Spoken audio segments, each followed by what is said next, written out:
जब किसी लड़की का रेप होता है तो सारा मीडिया, पूरा देश एकदम से एकजुट हो जाता है कि अभी के अभी दोषी को फांसी दो, मार दो, उसे जीने का हक नहीं है। और सच कहें तो ये चीज ऐसी होनी भी चाहिए। पर उन लड़कों का क्या जिनका रेप लड़कियां कर देती हैं और उन लड़कियों को कोई सजा भी नहीं मिलती। ऊपर से इस गंदे समाज का ऐसा दबाव होता है कि लड़के ये बात किसी को बता भी नहीं पाते कि किसी लड़की ने उनका रेप कर दिया है, क्योंकि अगर वो बताएगा तो या तो कोई मानेगा नहीं, और अगर मान भी लिया तो यही बोलेगा, यार तुझे तो मजे मिल गए, बढ़िया है, जो हुआ अच्छा हुआ। पर उस इंसान का क्या जिसका रेप हुआ? उसकी पूरी जिंदगी कैसे बीतेगी? कल को उसे अपनी वाइफ को कैसे फेस करना है? ऐसी बहुत सारी बातें होती हैं जो लड़के बता ही नहीं पाते। लेकिन आज की एक स्टोरी दिल्ली के एक ऐसे लड़के की है जिसे सुनकर शायद आपका भी खून खौल उठेगा कि इस देश में लड़कों के लिए कोई कानून है ही नहीं जो कहे कि अगर लड़की ने रेप किया है तो उसे सजा दी जाए। कैसे वो मासूम लड़का 3 घंटे तक दरिंदगी सहता रहा,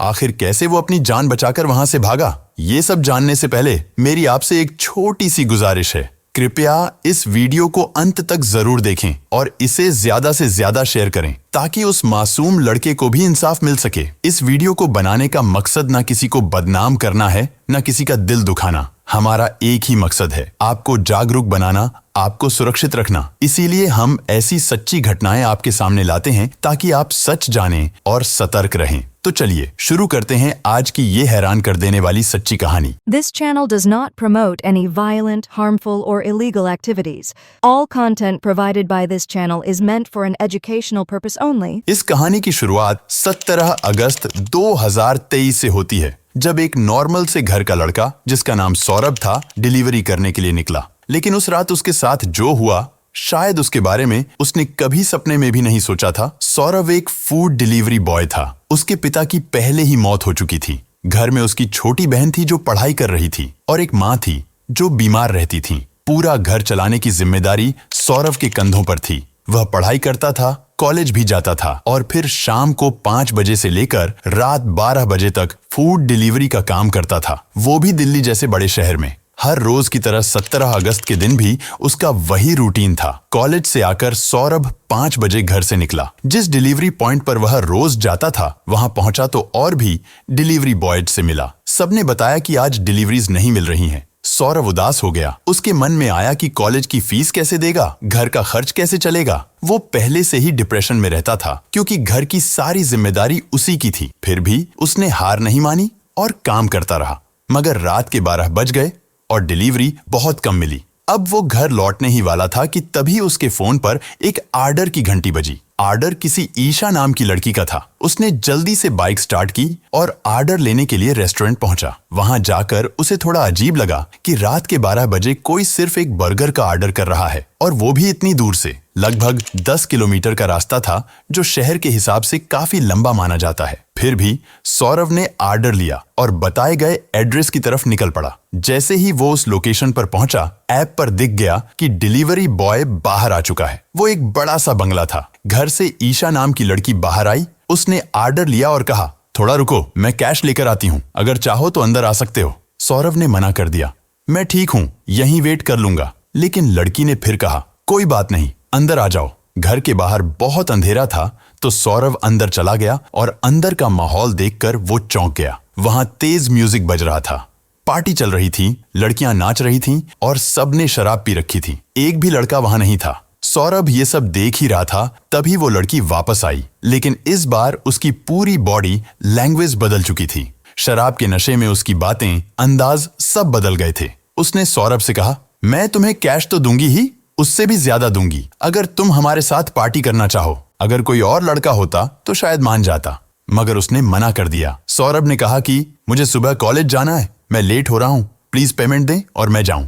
फिर लड़की ने प्यार से समझाने की कोशिश की, लेकिन सौरभ ने फिर से मना कर दिया। लेकिन इस बार वो लड़की चिल्लाई, तुझे समझ नहीं आ रही क्या, मैं तुझे बोल रही हूँ। सौरभ डर गया। लड़की ने धमकी दी, तू मुझे जानता नहीं है, मैं अभी पुलिस को बुला लूंगी, तेरे ऊपर छेड़छाड़ और रेप का केस कर दूंगी। डर के मारे सौरभ ने हाँ कह दी। ठीक है, मैं रुक जाता हूँ। फिर लड़की ने उसे शराब ऑफर की, मगर सौरभ ने कहा, मैं शराब नहीं पीता। लेकिन फिर एक दूसरी लड़की ने कहा, पी लो ना। और फिर वही लड़की जबरदस्ती गिलास उसके मुंह से लगा देती है। डर के मारे वो पी जाता है। उसके बाद सौरभ को कहा गया कि अंदर वाले कमरे में जाओ, मैं आती हूँ।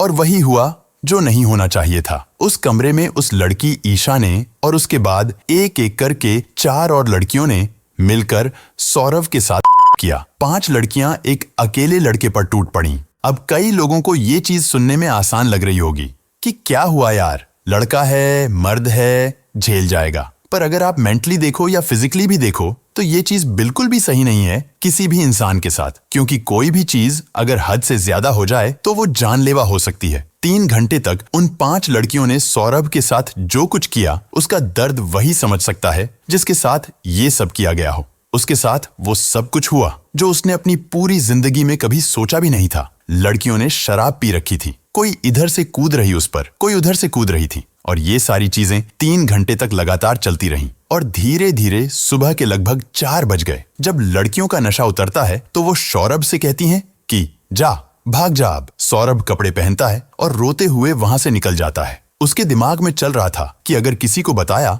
तो समाज में मजाक बन जाएगा, कल को शादी कैसे करूंगा, घर वालों का क्या होगा। सारी चीजें दिमाग में चल रही थीं। और जो रात को हुआ वो तो था ही। डिलीवरी बैग पीछे टांगा हुआ है, बाइक पे बैठा हुआ है, सौरभ जा रहा है रोता हुआ। फिर कुछ देर बाद वह घर पहुंचा और दरवाजा खटखटाया। माँ ने दरवाजा खोला और पूछा कि कहाँ थे तुम सारी रात। तो सौरभ बताता है कि दोस्त के घर पर रुक गया था। माँ थोड़ा डांटती हैं, गुस्सा भी होती हैं और ये बात यहीं थम जाती है। सौरभ डर गया था कि अगर बताएगा तो उसका ही मजाक उड़ाया जाएगा, इसलिए बताने का कोई फायदा नहीं है। लेकिन हर रोज ये चीज उसे परेशान कर रही थी। और लगभग 1 साल बाद वो ये बात अपने एक दोस्त को बताता है जिसके साथ उसका बहुत पुराना रिश्ता था। स्कूल टाइम से साथ में पढ़े थे। वो लड़का एक पत्रकार था। उसने उसका दर्द समझा और एक आर्टिकल बनाया और इस आर्टिकल को वेबसाइट पर डाल दिया। आपको ये भी बता दूं कि वो लड़का खुद नहीं चाहता कि उसका नाम सामने आए, उसकी फैमिली का नाम सामने आए या उन लड़कियों का नाम सामने आए। इस कहानी से क्या सीख मिलती है? सिर्फ लड़कियों के साथ नहीं होता, लड़कों के साथ भी होता है। एक जेंडर स्पेसिफिक क्राइम नहीं है, ये एक इंसानियत के खिलाफ जुर्म है, चाहे वो किसी भी जेंडर के साथ हो। इस समाज को समझना होगा कि लड़का होने का मतलब ये नहीं कि वह सब कुछ सह लेगा। मर्द भी दर्द महसूस करते हैं लेकिन बोल नहीं पाते। हमारे समाज ने लड़कों को सिखा दिया है कि मर्द को दर्द नहीं होता। इसी वजह से जब उनके साथ कुछ गलत होता है तो वो बोलने से डरते हैं। उन्हें भी दर्द होता है, डर लगता है और उन्हें भी इंसाफ चाहिए होता है। लड़कों के लिए भी कानून होना चाहिए। हमारे देश में रेप के लिए अधिकतर कानून महिलाओं की सुरक्षा के लिए बनाए गए हैं, जो बिल्कुल जरूरी हैं। लेकिन जब वही अपराध लड़कों के साथ होता है तो उनके लिए कोई ठोस कानूनी सहारा नहीं होता। यह कानूनी खामी है जिसे अब ठीक किया जाना चाहिए।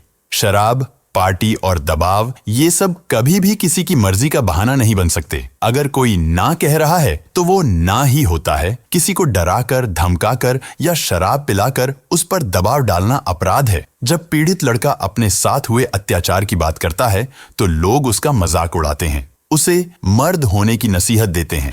मजा आया होगा जैसे घटिया कमेंट्स करते हैं। यही सोच उसे अंदर से खत्म कर देती है। पर सवाल ये है कि इस लड़के के साथ जो हुआ, क्या उसे इंसाफ नहीं मिलना चाहिए? आपका क्या कहना है? कमेंट जरूर करके बताना।